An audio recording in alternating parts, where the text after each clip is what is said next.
August 9th, 2014. For many, this was just a normal Saturday. You may have been walking through the park, maybe spending time with your family, or if you're a workaholic like me, you were working. But August 9th was not just a normal Saturday. This was a day in which a young man lost his life, was killed in his community, laid in the middle of the community for 4 hours with no governmental assistance, his mother and his family not able to get to him, and a community continually being re-traumatized. But this day wasn't just a day of mourning and grief. This day was a day in which a community that many times have been forgotten said, I am tired of being erased. I am tired of being excluded. I am tired of being forgotten. We are tired of being killed. And so this was the day in which a community rose up. But what was interesting about 2014 is that this also, as you may know, was our 250th birthday. And there was a lot of celebrations prior to this about how fantastic we were as a city. If we've been so great in 250 years, just imagine where we'll be in 250 more. But this was a day in which the community started to say, you haven't been that great, and we need to do something about it. Now, for me, this moment was a time in which I started to grapple with a lot of my identities. Because I'm an African-American woman, mother of black boys, wife of a black man, St. Louis native, I had actually just moved out of Ferguson 6 months prior to the unrest. And I was also working as head of communications at a local nonprofit that works in diversity and inclusion. And what was happening is what we tend to see, which is where we want to convene people and have conversations about what we're going to do. And my organization was no different. We worked in diversity and inclusion. We knew what we were talking about, right? But like most in the community, we convened people that made us feel comfortable, people that had titles, not necessarily the community that actually was on the ground living this day to day and having the hard work. I was invited because of my title. No one asked me about my experience in Ferguson. No one asked me about my experience with my race. They just wanted my expertise.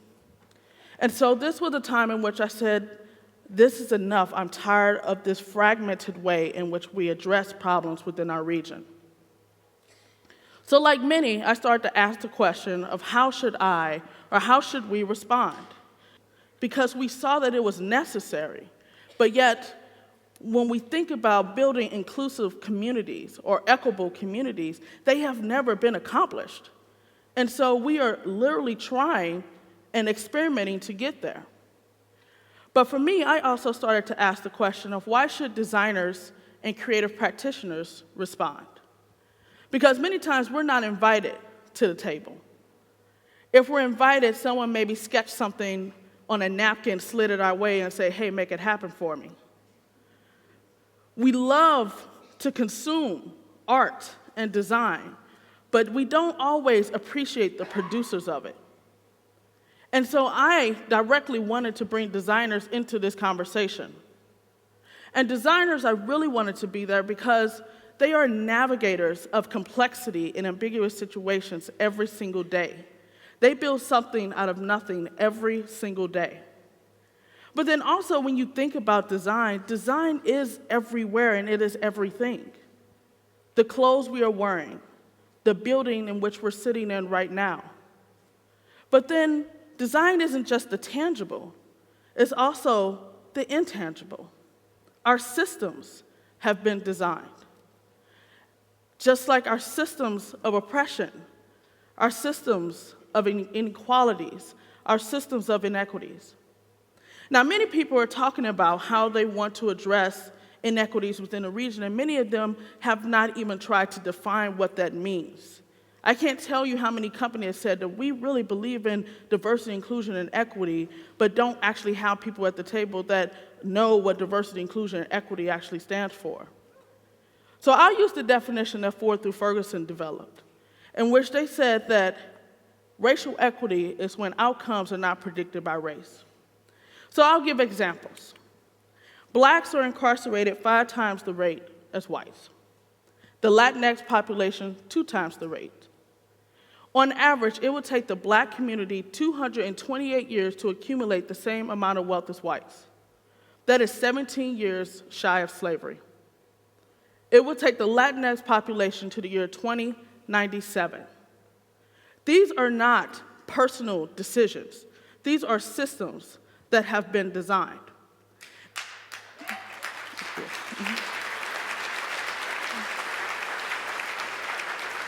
So at this time, I made a vow to start actually working towards equity. And at that time, my original way of doing this, and this has now shifted a little, but it was to react and to develop a 24-hour challenge that brought together designers, technologists, and activists. I did this on August 23rd, where they actually worked for 24 hours. Many of them did not sleep. I did.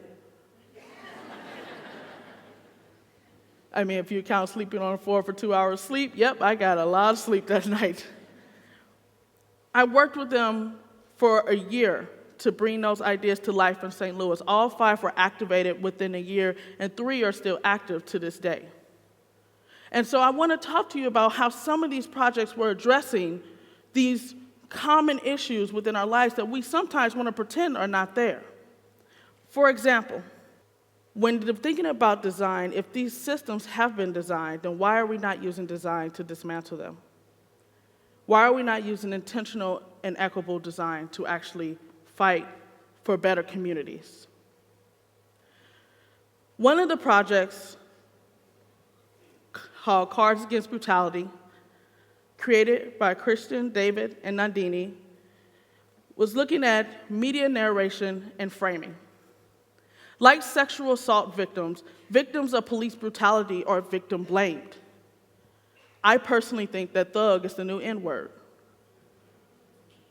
And they directly were saying, instead of giving labels or justifications for killing people or treating people wrongly, let's actually call them who they actually are, which was someone's mother, father, brother, sister, student, teacher, neighbor. But this tool wasn't just a card deck. It was to be used within the educational system so that we can actually work with youth that are highly impacted and allow them to have agency to rise up to talk about these issues at large. Then we had the Look Beyond Your Fear project created by Jordan. And this project was directly looking at culture of fear within our region, within our community, within our society. Because we allow fear to justify mistreatment. We use the term safety and hide behind it, when really safety is another way of just leading our assumptions and stereotypes to treat people a certain way. And so this project wanted us to look in the mirror and say, what are you actually fearful of? Because statistics actually show that blacks, men, actually have a culture of fear around them. You're more than likely to cross the street, clutch your purse, lean closer to the door in the elevator. These are not one-off occurrences, these are actual systems. But this project has expanded beyond that to look at fear of the legalization of marijuana, of capitalism, or what I would look at as pretty timely right now, political affiliation. Then we have Vibe Switch, that was created by Javen and Jess, and now actually brought a new team member on. His name is Brian. And this project was looking at stereotypes, because we've all been stereotyped in some form or fashion. But the opposite of being stereotyped is our own individuality, which is something that we all have, and it's beautiful. We should not be lumped into a bucket and then fit and told that this is who you are. I like to give the example that as an African American woman, people assume that I love R&B. I don't. It's a little too slow for me. But that is part of who I am as a person. And that's okay, because we are intersectional. We are complex beings. And we shouldn't treat people wrongly or differently because they are different than you, because guess what? Everyone is different than you.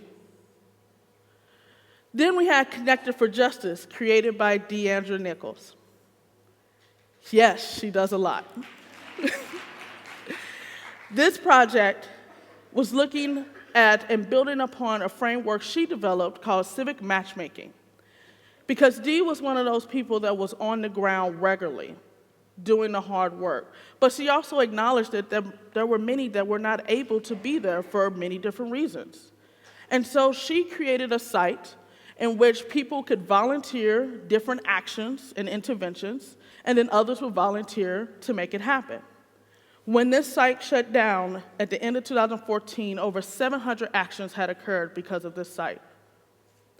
And she is currently even reconsidering bringing it back because of what's happening with Anthony Lamar Smith and the current protests that are happening in our community. Then we had the Red Table Project, created by Emily, Christian, and Anna, and Dee, but I refuse to put her on this slide. This project was looking at something that we know all too well in St. Louis, segregation. We've heard people talk about the Del Mar Divide. As stated, that is just one street that is showing heavy segregation in our city. St. Louis is one of the most segregated cities in the country. And this project wanted to address it. Because when we look at Del Mar Divide, we hear the statistics, right? We hear that one side of the street is primary African American, that they have low-income homes, condemned houses, limited amenities. On the other side of the streets, we have high-rise hotels, boutiques, condos. But for me personally, this is a personal connection. My mother has lived on the side in a condemned home. My godparents, who are white, live in a condo on the other side. I know this stark reality too well. And what can we do to bring individuals together to cross the street and turn strangers into neighbors? Because we've lost human connection. And when bringing people together, have conversations like, what's your zodiac sign? What's your favorite type of ice cream? Maybe can I borrow a cup of sugar? Things that we've lost over time where I'll admittedly say, I don't even know my neighbor's name, and I've lived in my townhome complex for 4 years. But my husband knows all of them, so I feel like we're good. But in going through this process, one of the things that I learned I had to do, and I will challenge society to do, is to redefine what we mean by design and designers. Because nurses are designers. Lawyers are designers, activists are designers, accountants are designers. And when we acknowledge that we are all playing a role in designing our society, the question we need to ask ourselves is, are we designing it for the better? And if not, what are we going to do about that? Design is powerful. It can break down language barriers. It can bring people together in protest. Design is culture. Design is a movement. And as designers, we need to make sure that we are building a strong and equitable culture. At my organization, Creative Reaction Lab, we've been directly trying to do this, training people, working with people, developing resources and tools to learn how to work together and design better societies. One of the tools we've developed is the table of collaboration, in which we look at the values and expertise that everyone brings to the table when collaborating and working together. For instance, the creative sector. They are experts on problem solving, on creativity, on building empathy, on human connection. We need them at the table. Social and civic sectors are the frontline responders to many of these issues. They know the history, theory, and policy of whatever issue you're trying to address. We need them at the table. The business sector And while we love to call them for their money, because we love their money, we also need them at the table because they are able to test the scalability, viability, feasibility of whatever intervention and approach that you develop, which we need more than ever. We have too many yo-yo solutions being developed so that it's ego-driven. If we're addressing systemic issues, we need systemic approaches, and they will help us think through long-term sustainable ways. And then last but definitely not least, we need our community members, or as I like to call, our living experts. They know the day-to-day impact of whatever issue you're trying to address. But many times they are excluded from the conversation because they may not have a title or a certain degree. But I guarantee you the degree in life that they have was way more powerful than any BFA, MFA that you ever could have. So when collaborating and working together, we all become the researchers and the strategists and the teachers and the doers. We become a community. We become the owners. Another thing that we've been thinking about is how do we actually problem solve through the lens of equity? And so we've developed a new form of creative problem solving called equity-centered community design that brings intentionality to the work. How are you inviting people to the table? Have you thought about barriers of access when actually working together? Are you thinking about humility building in addition to your empathy? Because we love to talk about empathy because it's us focusing on others, but we never want to talk about ourselves and how flawed we are and our biases and the role that we're playing. What about our history and the trauma associated with our history, and how do we integrate healing within the process? Power dynamics. And how do we move from just having conversations to space of action and doing? And so what I want you to do, if nothing else today, is two things. One, I want you to consider yourself a designer because you are. But then the second thing I want you to do is say, you know what, being a designer is not enough. I want to be an equity-centered designer. Because it has taken centuries for us to get to where we are today, and we need all of us to come together to design a better future for tomorrow. Thank you.